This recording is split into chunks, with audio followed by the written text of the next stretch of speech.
in 5-year time, none of us will be doing what we're doing now. Definitely, yeah. People change, and we've changed. Yeah. We met, 9 years ago when we did we shared the masters in Imagineering in Breda in the south. That was really nice. And then after the master, we went through the trip to Vegas and San Francisco, and it was also really nice. And we have a lot of adventures that we shared and really fun moments. But yeah, I really like that purpose, because what you're telling me from what I hear is, you're really a facilitator. So you're really trying to push those designers to find their own best self and to build it somehow, but without telling them how to do it. So somehow you're also giving them the tools. You're teaching them how to fish, and not giving them the fish, some simple things. But that's why I really like that. Sometimes in many universities, you see that they follow a curriculum. They want to tell you this is the way that this guy did it 10 years ago. So, but maybe it was a really nice way to manage a company, but it was 10 years ago, and now the world is changing so fast that you need to learn to be adaptable and to adapt as fast as you can, and obviously bring that toolkit with you. Well, it's interesting because the word facilitation, we also ask from our educational partners. So if we work with a university, we also ask part of that responsibility, we put it in their hands. So what we actually ask them is, will you allow us to help you build the program? So together with the coaches, we do that. So we ask the designers from Workfield in the coach team to help develop and help the teachers to develop the programs. But another thing that's also quite cool, we often ask our students in a team to build their own set of cultural rules. So what do they think is important in being a good professional? And what I think we're not doing enough in education in general is ask the people who are in the program to help us build the language that we want them to have. So make them part of what curriculum they should follow. So ask them, what do you think a designer should do, should know? And they have great ideas, sometimes even better than we can come up with. So no matter how many designers we invite to build the program for students, as long as we don't invite the students themselves, we'll never get a full symbiosis. So we really need them to build this. To be there. Tell me about the group dynamics. That you also, it's one of the focus that you work here and with the things you do. What are the group dynamics for the people that have no idea? God, there are millions of things I like to say about that. Where it'll start with, I think it's a personal thing. I like to work in teams. I like to work in groups. The more people around me, the happier I am in general. So it's like a relation there. What I see in looking at the professional life, I think that people will probably have different teams throughout. So if they work for 20 years, they might have 20 or 40 or even more teams than so it's quite a lot. So you see a lot of people. What we started doing is also have people understand how a group works. A group can emerge from something. Sometimes because a boss says you're going to be working together. Sometimes because people want to work together. But what we are not that good in is saying goodbye to teams, which means that if a team loses its essence of why we started the team, it's perfectly fine to let the team or the group die in a certain way, because our job is done. Let's close it off. Let's celebrate what we achieved, and let's say goodbye for now. And that means that any time, anywhere in life, we need each other again, we can reach out easily. So you build your network. But what we see too much is that the connects that are built are seen a bit like friendships, and that's interesting, because I like the concept of friendship, because it's a very fluid system as well. But how to accept that your team might disappear one day, and that is okay. That's one. The other one is, if you're in a team, how to work together. And what I really believe is that you can find a connection to work with anyone, but it might not be on the work level. So maybe work-wise, you will not find a match in your colleagues. But maybe you can have a brilliant match when it's about life. Maybe you have the same idea about family, or about traditions, or about culture, or about music. So what I typically do in programs is we build moments where we start connect on all these levels. So you work together, and maybe there's a connection. We also sometimes have a drink and drink some beers together and talk about life. We also do some things that are unrelated, like going on a trip. And what I believe is that there should be links on many levels. And what I believe is, if there's any link, whether it's personal or professional, it will ease the way to give feedback to each other. It will ease the way to reach out to each other. So if you work with someone and on a work level it's tense, I always advise to find a different way to look for the connections on different levels than on work levels, just to make sure you find bridges. And the more bridges in an organization, the more easy it is to make teams and to let the teams like disappear as a team. So take away the core of the team and the necessity to be together again, and find for natural moments and natural ways to reconnect. It's way easier. But it's coming from the idea that there should be any connection with anyone. At least one. As humans, I think we are meant to be connected. Definitely. And that's one of the big struggles of the startups, at least for me, that coming more from the startup world or business world. You definitely need to build a team. But the first thing that most founders ask is, how do you build that winning team, that trust? How do you build that? And some people approach it with a personality wise, if they match and things like that. Sometimes, I don't know, for me it was my best team I ever had in my different companies that I had was a team of friends. It was a team that we went to the primary school together. We really knew each other, and obviously afterwards in life we developed different abilities and different talents, and we were up to the job professionally, but the trust was built really before. And it doesn't say that with other teams I didn't build that really trust or efficiency or performance or whatever, but to really find that high performance, for me it was that. And I do see it, as you say, in many teams, that they build that trust and that high performance, but at some point it dilutes. It comes away, or because they lose their objective, or they don't have that energy for the long run. But how do you build that kind of teams from scratch? Do you just try to find a purpose in common, or do you look for specifics? Wow. That's a very difficult question. I think, so as you mentioned, that some people are looking for the winning team. I think that's a lot of pressure you put on yourself and your team. And I think what will happen is that you constantly measure the results of your team and see if you can prove yourself right or wrong. I think that's a difficulty. So if I look at the larger team of fundamentals, and I do tend to call all my coaches part of fundamentals, and I'm really proud of working with them. They're here because they're asked to join us. They're here because we believe that they are both.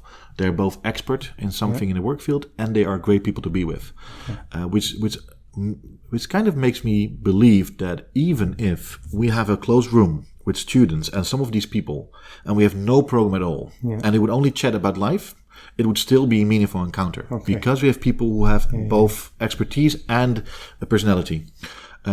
And the only thing we can add and make it even better is add content. So if you say, well, we do have an agenda, it makes it easier to align. But I always feel that even if there's no agenda, even if there's no topic, being with these people will always be valuable. It has to be.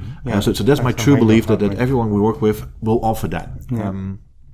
In addition, I think that what we have been starting to do is because the team's been growing, we have in total worked with around 80 designers from the work field, and it's growing. So we think to reach about 100 next year, which means that 100 people have been working under the name of fundamentals, but they don't know each other. It's too big. So we started to build coach days to start at least offer moments to get to know each other. And what I like now is that it's an invitation for collaboration. It's not we need to work, you have to work, but it's we offer a platform where they can connect to all the other fundamentals coaches and get to know each other. And there are things starting now that I didn't think of. So people started to collaborate. People started to design something together, started to write proposals for new projects. And I'm now in the luxury position to say, well, maybe I should start facilitating this more to help them do what they want to do. And maybe if I can help them with either micro budgets or financial support or whatever, but help them find out what they want to do as design team. And that's something new. So I believe that if you have people who are intrinsically motivated and you just offer them space and support, I think many things will happen.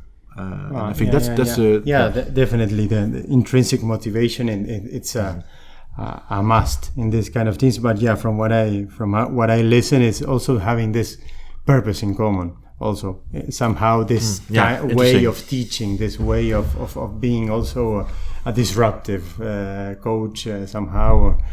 Yes, interesting. So I know that many people say that, Yeah. and I don't do that, not because I'm against it, Yeah. but I also feel that there's if the purpose is common, that probably means that either me as a founder or a small team of people has decided on a common purpose, and we start aligning. And we ask people like, do you align or do you agree with this purpose? What I notice is that the reason to join can be very different. Okay. And what I like about it is that also their perspective is different, and they will look at different things, and they will keep different things in mind. So for some people, it's a network, and they want to make sure that whatever we do, the network is secured. Some people are about growth, and they keep their eye on growth. So I also have the idea that a variety of reasons to be joining creates a variety of things to look at. And it means that we are more vigilant to keep a close track on, are we still doing what's most valuable for all participants. So something like that, the purpose is not the same. That we even do there's some alignment, of course, but we don't need to have the complete exact same. It's not a purpose. It's somehow a purpose that it's self organizing or self developing somehow and into different things. But obviously it's nice to see that you can have individual purposes also inside that kind of organization. How do you manage because this is an academy and education in the end? How are you managing with this crisis? Because it's quite of a challenge for most businesses and I can imagine for you too. Definitely. Yes, it is. And honestly, I'm happy that we're not on level zero. We're not doing nothing. I'm very happy that we are running the business. There are things happening. I'm really happy with that. So we didn't come to a complete stop. The funny thing is, if you look at the dynamics of what we had last years, the autumn time is crazy busy. It's just insane what we do in the autumn time, and that has been, of course, a very good time for fundamentals as well. Then the spring, where we are now, and of course where Corona happened, that is when we typically have still a lot of things happening, and we start building slowly towards the next year. Well, now, of course, it has been slowed down. So we are investing heavily on internal things, like making sure the website is up to date. Many design agencies are doing that nowadays. So make sure your internal stuff is up to date, your communication, the ways to work, contracts, stuff like that. So we are investing, and thankfully the company is doing. What I mainly like about this time is that it offers new ways to look at education. Before, and especially our programs, we really believe that having a physical meeting, seeing each other, being able to share a space and to build a space together and to hold the space is still one of our key qualities that we offer. So we missed the physical interaction. We moved completely to online education, which means that we were coaching online on the screen, which is different. So yes, we are doing that. I'm not a fan of it, but I do see the potential of combining it in the future, especially because we love to work international. So I love to work, for example, with Budapest or Finland, where we say, well, let's do a Kickstart week together in the future and have online coaching throughout and have a closing week together. Now, things like that could happen because nowadays we're used to the online world. Before, there was always a struggle. Teachers, universities, and also we never preferred an online coaching, but now it's part of our toolkit, and we have been we've been we're getting used to using this to its full potential. So I believe the hybrid situation where we're moving towards is going to be a good time where we have, if we are together, it's going to be not that often, but if we are together, we need to create magic. It has to be perfect. You know, if you come together, it has to be like because some programs. Not even 10% of the contact time we were used to have, we will have, which means that 9 out of 10 hours you're going to work at home. So one of the 10 hours is going to be together. That has to be magical. Something has to happen there that will keep your mind active for weeks after. And that's our new challenge: how to create enough engagements in those few online or offline moments to have them online engaged throughout.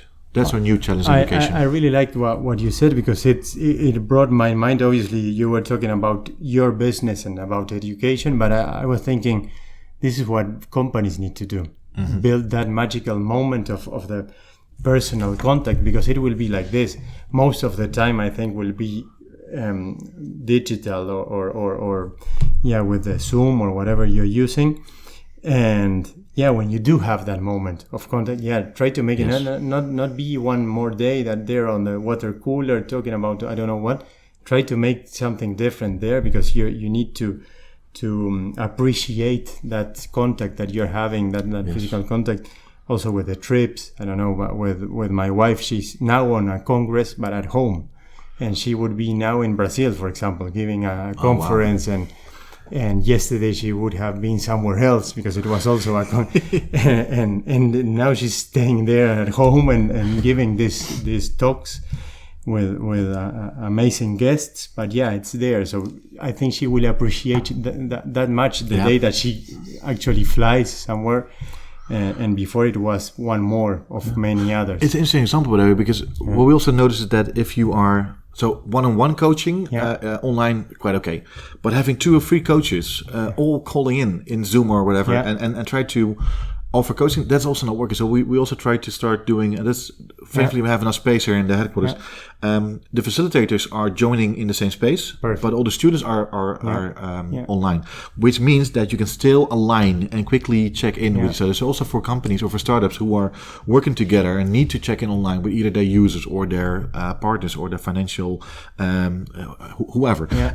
But you can always find a way to have your own team close together physically and have the rest online.